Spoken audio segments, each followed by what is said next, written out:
भगवान गौतम बुद्धांच्या चरणी अभिवादन करून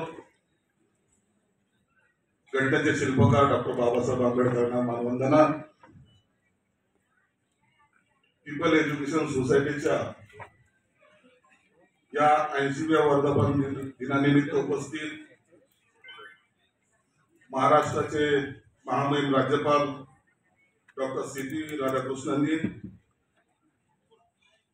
आमचे नेते रामदासजी आठवले, आमचे मंत्री महोदय चंद्रकांतदादा पाटील, वदंत राहुल मोदी, श्री राममूर्ती, माझे मित्र advocate Ujjwal Nikam, advocate PK. Barve, Chandrashekhar Kamble, मस्किदी, उपस्थित या ठिकाणी सर्व मान्यवर. खरं तर आजचा दिवस इतका महत्वाचा मला आहे याची कल्पना सुद्धा नव्हती. माझ्याकडे 3 दिवसापूर्वी आले की तुम्हाला या कार्यक्रमाला यायचं आणि तुमचा सत्कार करायचा. म्हणजे सत्कार करायचा तर काही हरकत नाही. सत्कारासाठी कोणता पुढारी जात नाही असं कधी होतं का? परंतु आल्यानंतर जे काही वातावरण पाहिलं तर मी गेल्या महिन्याचा मला प्रसंग आठवला. मी जवळपास 132 समाजभूषण पुरस्कार या ठिकाणी दिलेले आहेत. 132 लोकांना. आणि आज पीपल एज्युकेशन सोसायटीचा कार्यक्रम होतो, त्या कार्यक्रमाला येण्याचं भाग्य मला लाभलं. बाबासाहेब आंबेडकरांनी भारतभर काम केलं, जगभर काम केलं, परंतु त्यांची खऱ्या अर्थानं कर्मभूमी हे संभाजीनगर मानले गेलेलं आहे. त्या ठिकाणी जर पाहिलं तर जवळपास 550 एकरचा परिसर आजही त्या ठिकाणी सर्व कॉलेजेस असतील, हॉस्टेल असतील किंवा शाळा असतील, बाबासाहेबांनी त्या ठिकाणी निर्माण केलं. म्हणून जे निकमजी काही वेळात असं होतं की कुणाकडे काय मागावं हेच कळत नाही. तुम्ही राज्यपालाकडे मागितलं, हो संजय शिरसाट तर उभा आहे ना, माझ्याकडे मागा.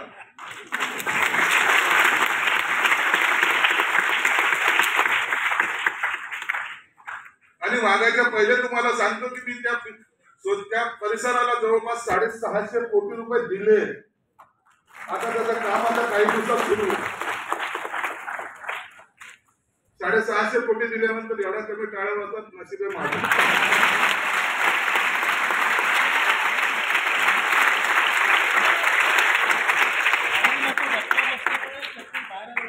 धक्का बसतात म्हणतात दादा त्यांना की 650 कोटी कसे बनले म्हणून. ज्या बाबासाहेबांमुळे आपल्याला बोलायला शिकवलं, ज्यांनी बोलायला शिकवलं, या ठिकाणी सूत्रसंचालन करणारा फक्त इंग्लिश मध्येच बोलत होता. इंग्लिशला आमचा आक्षेप नाहीये, मराठीला तर काही प्रश्नच नाही म्हणून मी मराठीत बोलू. आणि काही 2-4 शब्द वाक्य आली त्या उज्ज्वल साहेबांनी हिंदीत बोलले, त्यालाही काही आक्षेप नाही. म्हणून त्या भाषेचा काही प्रश्न येत नाही. परंतु ज्यांनी आपल्याला दिलं त्यांच्यासाठी काय करायचं? तुमच्या माहिती जो सांगतो, दिमाग कोरेगावला यावर्षी मी 100 कोटी रुपये दिलेले आहेत. 100 कोटी.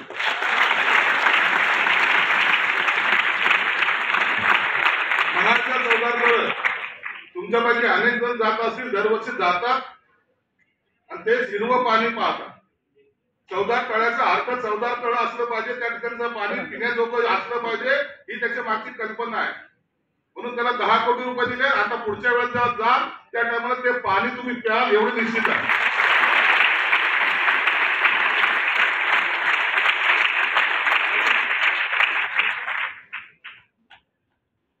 हॉस्टेल जे आहेत ते कधीतरी बनलेले, कधीतरी जुने हॉस्टेल्स आहेत. हे खातं दादा माझ्याकडे आल्यानंतर मी या महाराष्ट्रामध्ये आणखी 120 हॉस्टेल नवीन निर्माण करायचं माझं म्हणत आहे. 120 हॉस्टेल झाले आणि हे असे तसे नाही. हॉस्टेल बांधले म्हणून इमारत बांधली, त्याला पिवळा कलर मारला, पांढरा कलर मारला, चालू आहे असं नाही. तर ते 3 स्टार पद्धतीचं असलं पाहिजे. बाजार विकत चांगला शिकला. भांडण तरी कुठे घेऊ दादा, तुम्ही मला सांभाळून घ्यायची अपेक्षा तुमच्याकडून आहे. कारण की याच्यासाठी मी 1200 कोटी रुपये ठेवले. 1200 कोटी रुपये ठेवून हे औषध निर्माण करतो. अभिमान वाटण्यासारखं एक या ठिकाणी जे दिसलं की सर्वजण आलेले, सर्व विविध भागातून लोक आले, अत्यंत चांगल्या पद्धतीने मी पाहतो प्रत्येकाचे चेहरे निहाळत होतो. प्रत्येक जणाकडे एक कॉन्फिडन्स होता. लॉबिंग काही लोकांनी केलं, एक प्रिन्सिपल बोलतो आला, सगळ्या पोरांनी टाळा वाजवला. एवढी लॉबिंग कधी असते का? आम्ही तर एवढीच केली. तो बिचारा आला, सगळ्या पोरं चेरप करत होते. अशी लॉबिंग करून हा माणूस मला वाटतं रामदास भाऊ पुढे हे राजकारणात तो काही दिसत नाही वाटतोय. म्हणून असे सर्वजण तुम्ही या ठिकाणी आलात. एक आनंदाचं वातावरण आज आपल्याला पाहायला मिळालंय. बाबासाहेबांनी जे स्वप्न पाहिलं होतं ते स्वप्न साकार करण्याची तुमची माझी सर्वांची जबाबदारी आहे. ही जबाबदारीतून आपल्याला बाहेर पडता येणार. सुदैवानं आज माझ्याकडे खाता आहे. या खात्याचा परिपूर्ण वापर त्या समाजासाठी कसा केला जाईल त्याचा निश्चित प्रयत्न करेल. उज्ज्वल निकम आता त्या त्या कॅम्पसचे ट्रस्टी असल्यामुळं आता काही भांडणं जास्त होणार नाही. भांडणं करणारा सुद्धा विचार करेल की कुणाशी भांडायचं, आणि म्हणून निकम साहेब आज तिथे आहेत. तुम्ही खऱ्या अर्थानं सांगतो की माझं एक स्वप्न आहे.